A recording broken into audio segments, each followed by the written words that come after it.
Olá! Hoje a gente vai mergulhar fundo num universo que é, nossa, denso e muito fascinante.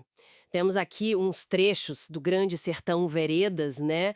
Aquela obra imensa do João Guimarães Rosa, e também algumas análises críticas, notas sobre a vida dele, enfim. A ideia é explorar por dois lados, sabe? Primeiro, sentir mesmo a força da história, da filosofia que vem direto do romance, pela voz do Riobaldo. E depois a gente olha para o que os estudiosos falam, para tentar entender melhor as camadas todas, o contexto. Ok, vamos lá. O que será que faz esse livro ser tão único, tão poderoso e tão difícil às vezes, né? Para começar, vamos ouvir o próprio Riobaldo. Aqueles pensamentos dele sobre bem, mal, Deus, o diabo, lá no Sertãozão.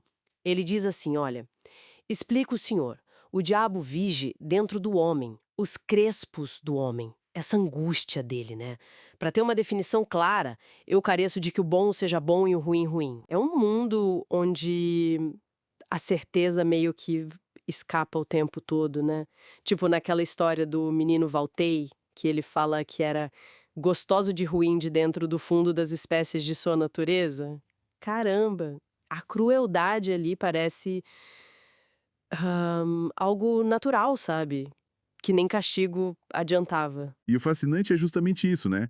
Como é que um narrador com essa voz tão do sertão, tão marcada, carrega uma filosofia tão profunda? Universal até. A palavra-chave, eu acho, é a tal da mistura. O bem e o mal não são separados, sabe? Eles estão ali, juntos, dentro das pessoas, das situações. A dúvida e a fé andam juntas. Nada é simples, preto no branco. E o mais incrível é como o Guimarães Rosa faz isso com a linguagem. É só dele. Mistura fala da região, palavra antiga, palavra que ele inventa, cria um som, uma textura que te puxa para dentro, mas ao mesmo tempo te faz prestar atenção em cada detalhe. Toda do Rio Baldo tá a relação com o Diadorim. É, é uma ligação muito intensa, cheia de mistério. Olha só como ele fala do sentimento. Meu amor inchou de empapar todas as folhagens, e eu ambicionando de pegar em Diadorim, carregar Diadorim nos meus braços, beijar. É um amor avassalador, mas que vive ali, tenso, né? Com a vida de jagunço, as escolhas difíceis que ele tem que fazer, o pacto, a violência toda. Essa mistura que você falou tá forte ali também, nesse conflito dele. Exatamente. Essa relação e toda a caminhada do Rio Baldo para o sertão são a própria imagem da travessia. Outra ideia-chave no livro. Não é por acaso que ele diz. Digo, o real não está na saída nem na chegada. Ele se dispõe para a gente é no meio da travessia. Quer dizer, o sentido das coisas, a verdade, não está num ponto final, num objetivo alcançado. Ele se constrói, se percebe, é no caminho, no durante, com as dúvidas, as descobertas. O aprendizado está ali, no processo todo. Faz todo sentido. E essa jornada do Rio Baldo ganha ainda mais profundidade quando a gente olha um pouco para quem foi o Guimarães Rosa, né? E como leem a obra dele. É a segunda parte aqui da nossa conversa.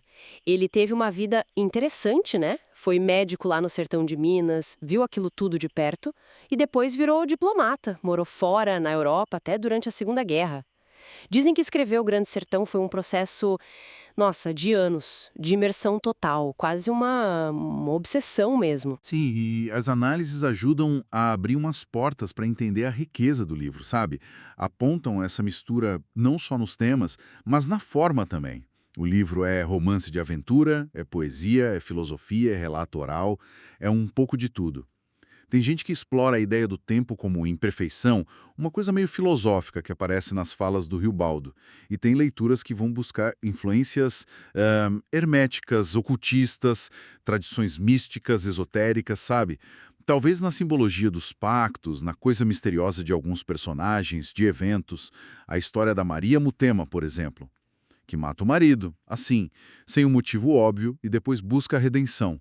É um jeito de explorar o mal gratuito, né? Mas também a chance difícil de se redimir. E aí, conectando isso tudo, um ponto que a crítica sempre bate na tecla é a revelação final sobre Diadorim. Aquilo não é só uma virada na história. É um golpe que derruba as certezas que o Riobaldo achava que tinha. Reforça demais o tema central do livro, a ambiguidade de tudo, o engano das aparências, a ideia de que o mundo é essa mistura que a gente nunca decifra direito. A identidade que parecia clara se revela outra coisa. Questiona tudo, a própria realidade. Então, o que a gente tira disso tudo? Que Grande Sertão não é um livro para colocar numa caixinha. Definitivamente não. É um universo próprio, que continua provocando, sabe, gerando pergunta, interpretação. Não dá resposta fácil, mas oferece um espelho bem complexo da nossa própria condição humana. Recapitulando um pouco o que a gente viu hoje. Ouvimos a voz forte, angustiada do Riobaldo. Sentimos um pouco da beleza bruta e dos dilemas lá do sertão. E depois demos uma olhada em como os estudos sobre a obra ajudam a ver as camadas, a genialidade do Guimarães Rosa. Isso tudo talvez levante uma questão importante para a gente pensar, né?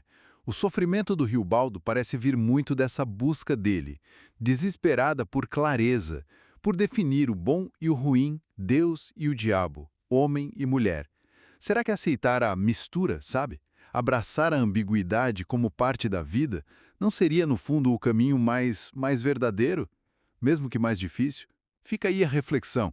Como é que cada um lida com as incertezas, com as áreas cinzentas da nossa própria travessia, né?